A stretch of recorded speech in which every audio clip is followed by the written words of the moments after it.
لننشر الخير في الكون الذي حار ونرسل. ان کی طرف سے یہ بھی آئی ہے کہ اگر کوئی شکایت پورے شہر بھر بلکہ پورے صوبے میں اس قسم کی کوئی پیدا ہوتی ہے تو جو پورے صوبے کے مقتدر علماء ہیں ان سے علاقے والے رابطہ کریں اور وہ علماء انشاءاللہ کمشنر صاحب اور ڈی جی صاحب وغیرہ سے بات کر کے مسئلے کو حل کرنے کی انشاءاللہ پوری کوشش کریں گے.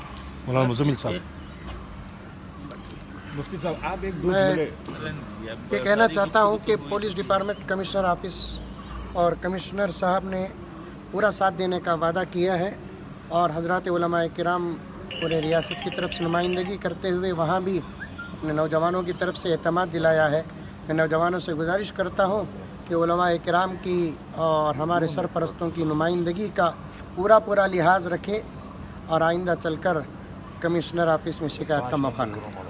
ایک بات یہ عرض کرنا چاہتا ہوں کہ الگ الگ علماء کرام نے اپنی کلپ بنا کر کے جاری کی ہے. تراویح کی نماز کے لیے بعض علاقوں سے یہ خبریں مل رہی ہیں کہ وہ لوگ کسی ایک چھت پر یا ایک گھر میں جمع ہو کر پڑھنے کا نظام کر رہے. یہ ہمارے پاس اطلاعات ہے. ہم ان سے گزارش کرتے ہیں خدا را اب کوئی ایسا کام نہ کرے جس سے ملت رسوا ہو. بہت ہو چکی ہے. آپ نماز کے نام پر، روزے کے نام پر ملت کو رسوا کرنے کا کام نہ کریں. ہدایت آپ کو یہ ہے کہ اپنے گھر میں، اپنے گھر کے اندر گھر کے افراد کے ساتھ تراویح کا اہتمام کریں. مفتی اسلم صاحب رہنے دیجیے.